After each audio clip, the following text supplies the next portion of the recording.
Stablecoins are getting very interesting in the market as we look to potentially over 100 trillion possibly entering the market, all happening through the EU. We'll break it down for you guys. You don't want to miss it today. It will give you an insight to the future of crypto. My name is Paul Barron. Welcome back into TechPath. Before we get started, I want to thank our sponsor, and that is iTrust Capital. If you're looking at long-term holding and you want to do it in an IRA, this is one of the best places to go to. You could, of course, hold your Bitcoin over there, your Ethereum there. You can even do gold and silver, but it is one of the most flexible IRAs out there. Make sure and just go to their website, which is itrustcapital.com. Use our link. It's going to get a $100 funding reward if you decide to start. And guess what? No fees monthly. All you do is pay on your trades. So very easy to use and get into building your crypto future with them. All right, let's take a look at a couple of points here. And as you guys know, we've covered this for quite some time. If you want to go back on our channel and look at all the MiCA videos, we've done several around the EU and the probability of them coming to market first. Well, now we have proof, and these are the things that are happening that will affect the crypto markets as a whole. EU implemented the largest comprehensive crypto regulation businesses really to date. We haven't seen anything to this level. Markets in crypto assets, which is what it basically stands for, provisions now on stablecoins will come into force. Let me kind of zoom in on that for you guys. Markets in crypto assets is what that stands for. The MiCA provisions now will basically be allowing stablecoins to come into force on June 30th. This is just around the corner, 2024, and the whole regulation will come into force at the end of the year. Now, this is moving very fast, but remember, I think it was a year before last when we started first reporting on this.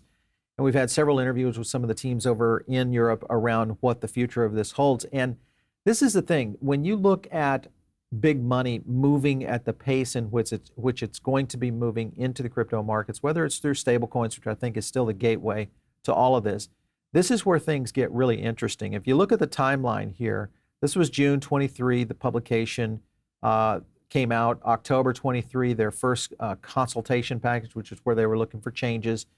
June of 24 is where we're going to see the entry into application on Title 3 and 4. And of course, at the end, we're way down the pipeline right now, guys, in terms of hitting the December mark, but also just getting launched. So this is going to happen very quickly. And a lot of companies, and including a lot of asset managers, I think, are just going to start looking at what's happening in the EU as a whole. I want to go to a clip real quick to break down Jeremy Allaire talking about the critical nature of June 30th. Listen in. We're seeing this as a little bit of a preview in Europe right now. So MiCA has stablecoin rules. There haven't really been widely successful Euro stablecoins to date. But however, like when June 30th comes around, I think you're going to see a ton of movement in Euro stablecoin space. You're going to be tons of companies that are entering it. You might see 50 different companies competing, including big companies. I think you're going to see big incumbents that some of whom are like large pan-European banks who want to be in this market, some of whom are large pan-European fintechs who will want to be in this market, and then obviously like firms that are crypto native, right?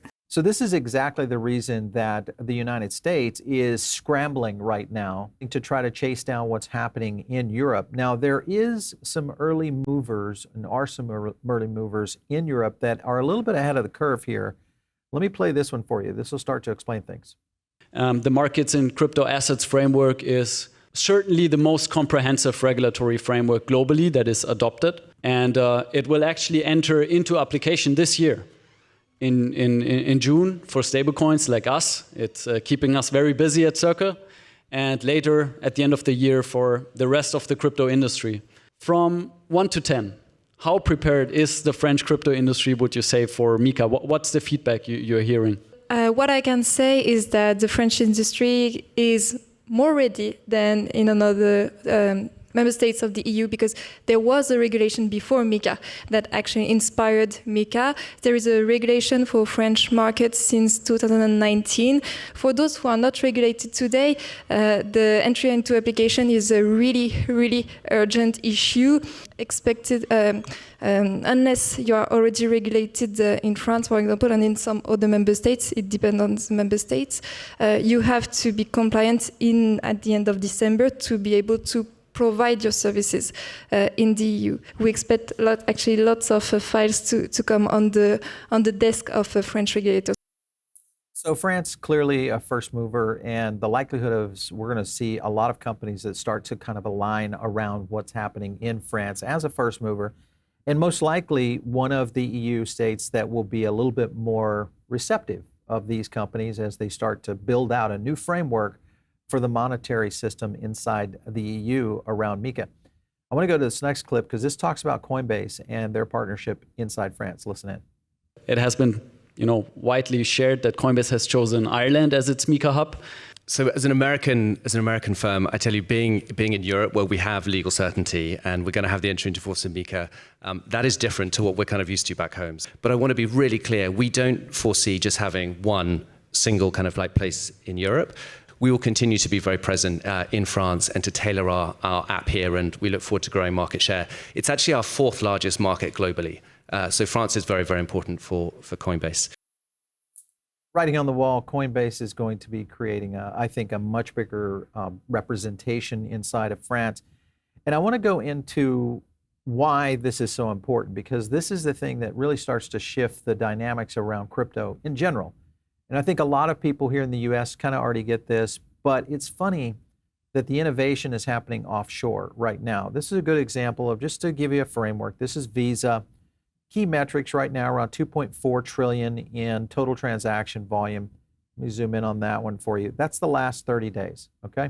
And we want to get into this because this is what we're talking about in terms of stablecoins and what we're going to see. This is just showing the assets right now of USDC, USDPT, and PYUSD PayPal. So you look at that and then you compare this to the rest of what's going to happen over the next maybe year. We'll look at total transactions overall, and you can kind of see something starting to build. Right here, I'm going by total USD amount. Right there, of course, is USDC, and that is on Solana. Zooming in right there, coming in at 4.6 trillion. So you start to see the numbers here, and I think this is where Visa is going to get a little bit surprised, because I think as we start to see this roll out, and you look at the size of transactions and payment volume, this is 12.3 trillion. And then you go back over here and just look at what's been happening in just a little bit of the time. And remember, most of this is still riding on Solana. This is 2.4 trillion. So you just equate that out. Let's assume there's no growth and it's just staying at the current pace. Now you're talking about 24 trillion, an annual period, 24 trillion compared to what's happening with Visa right now at 12 trillion. So you can kind of see the shift is potentially at large and now in place. And all of this begins in June. So I want to go to this next clip. This gets into the whole Solana Visa issue, because there's a lot of things happening under the hood. Listen in. If you go to PayPal and you ask PayPal to open up the rails so that everyone everywhere could participate in PayPal, you're going to get a very awkward answer, or they're going to hang up the phone. But in the span of only a few years, the growth of USDC on Solana went from 0 to more than 2.2 billion today. Yeah, it's about 2.2 billion today. But what, from the Solana Foundation vantage point and the chain itself, makes it unique? One of the things that's pretty unique about Solana is because it moves so quickly, the liquidity requirements for things like DeFi markets are actually much lower. So you'll see that Solana is anywhere between 5 to 7 times more capital efficient in its DeFi than other networks. And so what that means is just a little bit of stablecoin liquidity can actually support a huge volume of transactions. So a great example of this is Visa's use of USDC on Solana with WorldPay. And what they're doing over time is they're switching over from using more traditional financial rails to using USDC on Solana to actually move money from the sort of master Visa accounts down to the WorldPay accounts, and then eventually all the way down to merchants, and eventually maybe someday down to consumers. So when Kai Sheffield at Visa reported a 50% improvement, or it was an 80% improvement in internal settlement on their blockchain experiments with USDC, it's ultimately Solana's benefit or impact that is being reported. All right, so as you can see, I mean, the Solana guy was being somewhat humble there, but the point is that all of this performance was happening inside that blockchain. So I want to jump now over to a clip on Solana and Circle's partnership, because this is where it gets interesting of how this may really change I'll say the landscape in general of how payments are going to be done over the next few years. Listen in. There's a number of things that will be coming to the Solana ecosystem. Number one, we're building a whole host of services that will be coming to Solana. So much of the Web3 services stack that Jeremy described, from programmable wallets to the smart contract platform to the gas station, which is a solution that would abstract away the pricing and create seamless pricing in USDC. Yeah, there are several organizations that have built different gas abstractions on Solana. One of the world's largest financial service technology companies has to actually use that because their lawyers have said they cannot hold solely the asset on their balance sheets because of the regulatory uncertainty in the United States around, is that a commodity or not? So Web3 services will be coming to Solana soon. And to hit that, this, of course, is the Circle website, Web3, right there, coming to Solana soon. Digital wallets, APIs, and new developer kits. All right, so as you can see right here, this is a good example just of how they've been able to grow. This is Phantom. It's one of the more popular wallets out there, but 7 million monthly active users. So this is really going to change kind of the fundamental basis of how wallets and digital currency is going to be used. And now MiCA, the EU, is set up and they're ready to go. They're pulling the trigger on this very quickly. I'm curious as to how fast the United States is going to try to catch up on this, because now you've got a little bit of a scramble happening, I think, here in the US, especially with our current lawmakers, and trying to figure out how the EU essentially has outdone us in this area. And if it takes off quickly, like Jeremy Allaire kind of mentioned, that they're going to see, maybe dozens or more of new banks and all sorts of organizations, small and large, start to jump into this. So it's going to be a very interesting 2024 and 5. So here's a clip on France talking about NFTs and DeFi also coming into regulation now that they've got stablecoin out of the way. What's next? Listen in. Our task is not ending with the entry into application of MiCA. For example, on DeFi, this is an area that we are exploring and where we are seeing a lot of promising things. On the non-fungible tokens, you may remember that President Macrone has urged the museum to get an interest on NFTs. The Parliament has recently adopted an experimental framework for NFTs used for gaming.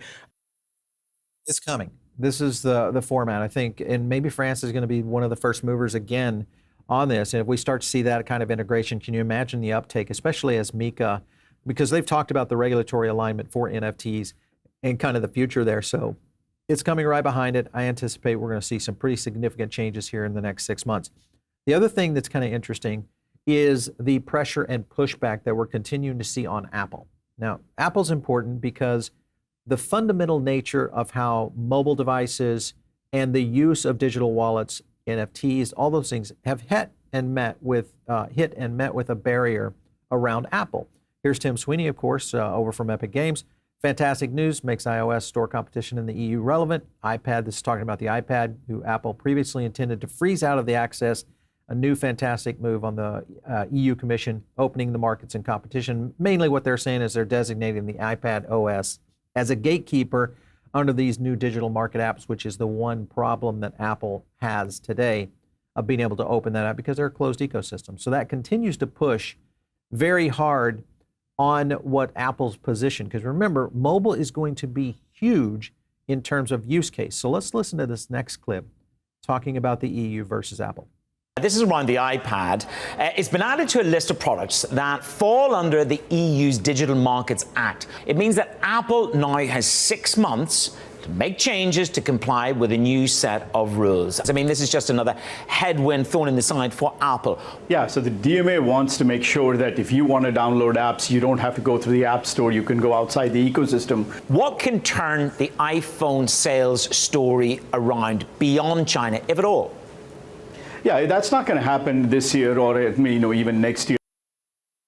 So you can see Apple's in a bit of a quandary right now. They're dealing with a lot more regulation pushback. We're talking about an innovation shift that is occurring right now. They've scrapped their EV program. They've started to figure out how they can implement AI faster. They're talking about new deals and partnerships there. Now you have Meta coming out here and doing crazy things, kind of scorched earth, in terms of opening up operating systems both on the device. What it simply means is technology is in a major shift going forward. This is an interesting statement right here. Innovation and risk-taking echo our country's deep-rooted history. This, of course, is Macrone talking about France. Now, one of the things deep into the article is this statement right here. I hope that I maintain our main cultural establishments will develop an NFT policy, for example, through promotion, dissemination, and protection of twins or variations of their physical collections. This is where we get into digital physical. That will be huge in the EU, obviously around everything from goods and services. We'll see this in the luxury goods market, I think, in a big way. And also, it starts to separate the EU as a new power center of how NFTs are going to be used. So again, gets back to the whole situation with Apple, which you do not find happening here in the US as much. Now, all right, so as you can see there, I want to go to a clip here that kind of puts Stripe in a very precarious situation because they're trying to catch up here. And of course, as you can imagine, they are now playing from behind the game. So they've panicked a little bit. They've done a lot of things in this next video that I think will surprise you, especially if you're in retail. Listen in. And 10 years ago, we became the first major payments company to support Bitcoin as a payment method. And Bitcoin was a pretty terrible payment method. Transactions took ages, they're very expensive. So in 2018, we actually turned it off. And so, I have something for you. We're excited to announce that we're bringing back crypto as a way to accept payments, but this time with a much better experience. This is the Stripe checkout you know and love. New functionality over here on the right. We can pay with crypto. We'll tap pay here. We'll go to a confirmation screen. This is our confirmation page. We passed in the email address for the checkout. Here we're selecting what chain we want to pay with. We're going to pay with Solana. Here we're selecting what wallet we want to use. We could use Coinbase wallet or MetaMask. I'm going to use Phantom. When I pay here, it's going to bring up some UI from Phantom. So this is the Phantom UI here. This is not Stripe UI. And you see here we're confirming. Now again, you're probably used to a crypto transaction. You're expecting me to bring out another guest here, and we'll do a 8-minute conversation while we wait for the transaction to clear. But that is old crypto. Are you ready for the new crypto world? You have to look very closely and not blink. You ready? Oh, that tap. That's it. We're done. And again, Stripe handles everything for you. You just got $98 into your bank account. That is crypto coming back to Stripe. That will be coming later this summer. All right, so as you can see right there, one of the key things that Stripe is done is they've used kind of I won't say cobbled, but they're utilizing third parties. They've obviously moved into Solana on USDC. The integration is now going to be happening at a very, very fast rate. Guess what? In time for what's happening June 30th, which is Stablecoin Revolution. And now you get the picture. Now you get the picture because this is what's going to happen in the United States when regulatory alignment is at play. And I think now finally our lawmakers have seen the innovation that's occurring and they're now playing catch up, much like Stripe is playing right now. So I want to go to this next tweet right here. Avalanche tweets out, Stripe's expansion into crypto continues today, integrating Avalanche Core to provide easier access to Web3. Core app is the Avalanche app. Think of that as the phantom of Avalanche, okay? This happened literally over the weekend, so on the 29th. All of this is coming at a very, very fast rate. And there's good reason for that. I think now people have started to understand the dynamics of what's behind this movement in not only MiCA, but also the stablecoin regulation for the EU. So huge potential here for Web3 onboarding and Web3 on-ramps for playing in Web3 games. This, of course, will change things pretty significantly. So let me go over to this last tab. This kind of goes into something. Actually, I got a couple of things I want to show you as well. But this is the ECB, the European Central Bank. And when you look at the overall market size of non-cash payments, so these are all digital transactions, retail transactions, et cetera, $111 trillion is at stake. Can you imagine how quickly we are going to see stablecoins invade that 111 trillion?